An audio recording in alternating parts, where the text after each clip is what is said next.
The so-called fringe minority started making their way to Ottawa. Thousands of truckers and their support headed to the nation capital to protest COVID restriction, and they were not going to leave until the restrictions were gone. The authority did not seem to be greatly alert to this. The Ottawa police reassured their citizens that the situation was under control and that there was nothing to worry about.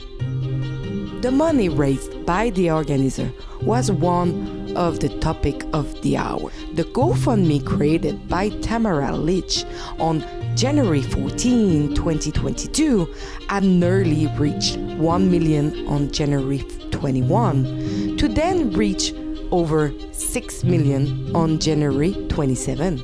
That is when it all went downhill. On the same day, January 27, Prime Minister Trudeau held a press conference regarding the Freedom Convoy, proclaiming that the small fringe minority of people who hold unacceptable views did not represent the Canadians who have been present in the fight against the coronavirus. We know the way through this pandemic is by getting everyone vaccinated. And the overwhelming majority, close to 90% of Canadians, have done exactly that.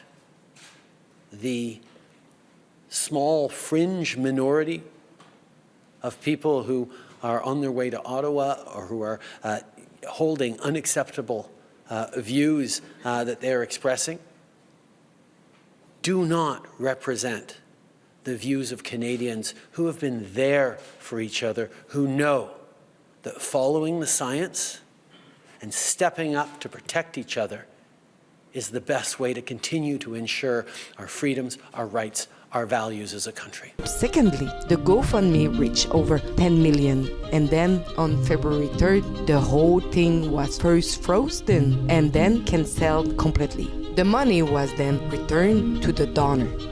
But GoFundMe severed its tie with the Convoy protester late Friday, February 4th, citing the promoting of violence and harassment on the street of Ottawa. The announcements came following one of the company's largest fundraising campaigns ever.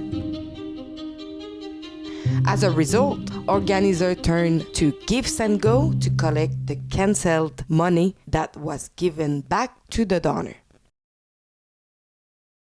During the January 29 and 30, mainly during the peak of the event, the mainstream media showed photos of some of the flags that were reportedly flying in the sky with some bad meaning. Another one of our reports will cover this.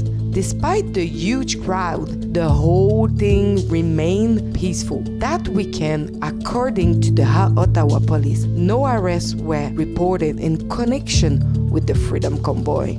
Probably as a follow-up, the next day, January 31, the Prime Minister held another press conference to say that he would be working from home because he and his family had tested positive for COVID-19, despite having received 3 doses of the vaccine. It was also a reasonable accommodation for him not to go to the Parliament in Ottawa during his quarantine period, while several thousands of protesters were still there. He also took the opportunity to demonize the movement as racist, violent, and stealing food from the homeless. I want to be very clear. We are not intimidated by those who hurl insults and abuse at small business workers and steal food from the homeless. We won't give in to those who fly racist flags. We won't cave to those who engage in vandalism or dishonor the memory of our veterans. Conspiracy theorists about microchips, about God knows what else that go with the tinfoil hats. Lincoln J., Guillaume Roy, myself, and other members of our team were present, some from January 28 until February 26, and none of us could agree with these assertions. On the contrary, a peaceful atmosphere was maintained during these 3 weeks. Playgrounds for the children were built, tents for food and donation were offered to all the people in need. A village was created, and more people formed friendship. On February 7, a court injunction was granted to keep the trucker quiet and prevent them from honking their horn for 10 consecutive days. However, the protester occupation continued to cause political tension. So on February 11, Doug Ford declared a state of emergency for the province of Ontario. He said he had successfully asked a court to freeze access to the $1 million raised for the convoy. More than $8 million raised in about a week by about $90,000 through the online fundraising platform Give and Go. Many authorities and politicians tried to find a solution to defeat the demonstration that was taking place in the vicinity of the parliament.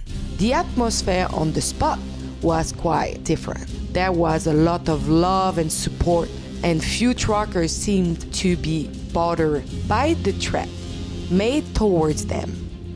Some construction were taking shape, as well as mailboxes that appeared to spread the message that they wouldn't be staying until the end. On February 13, Ottawa Mayor Jim Watson said he had reached an agreement with Freedom Convoy leaders to remove the truck from residential area that week. This did happen, as we saw several trucks leave certain street and condense on Wellington Street. Despite this agreement between the mayor and the organizer, the next day, February 14, Mr. Trudeau invoked the Emergency Measure Act, granting him 7 days of grace to proceed with the dismantling of the convoy. After speaking with opposition leaders, the federal government has invoked the Emergencies Act to supplement provincial and territorial capacity to address the blockades and occupations. I want to be very clear. The scope of these measures will be time-limited, geographically targeted, as well as reasonable and proportionate to the threats they are meant to address. The Emergencies Act will be used to strengthen and support law enforcement agencies at all levels across the country. This is about keeping Canadians safe, protecting people's jobs, and restoring confidence in our institutions. This power also allowed him to freeze the bank account of all those involved with the Freedom Convoy, cancel their car license, and cancel the truckers' company. The police handed out 2 different warning papers on February 16 and 17, stating that anyone who failed to comply with the order to leave the premise could be arrested with criminal charge and that their vehicle will be towed away. However, the truckers were not intimidated by this. On the morning of February 18, everything changed. Several thousand police officers from all over Canada were deployed with weapons, chemical, baton, horse, and tank to dismantle the convoy. All started around noon and continued all night. The second day was more aggressive. We could feel the tension coming from the first line of the police authorities. Several people were assaulted with baton, tear gas was used, as well as pepper spray. Vehicle windows were smashed and arrests of all kinds were made. The police at one point surrounded the peaceful demonstrators who were pushed back into the adjacent alley. That same evening, fence were installed around Wellington Street with some 100 additional police checkpoints around the perimeter known as the Red Zone. By Sunday morning, the city was under tension, with police harassing anyone on the street within the perimeter with harsh and aggressive questioning, threatening that anyone that is not resident of Ottawa and without proof of working within the perimeter would be arrested on the spot. At 4:30 p.m. that day, it was the headquarters turn to be subject to police intervention. The entire operation was dismantled, with few arrests and vehicle towed. An estimated based on policing cost was estimated at about $800,000 per day, and municipal service costs were estimated at about $200,000 per day, according to Lagos. This is being paid for by taxpayers to put down an extremely peaceful demonstration.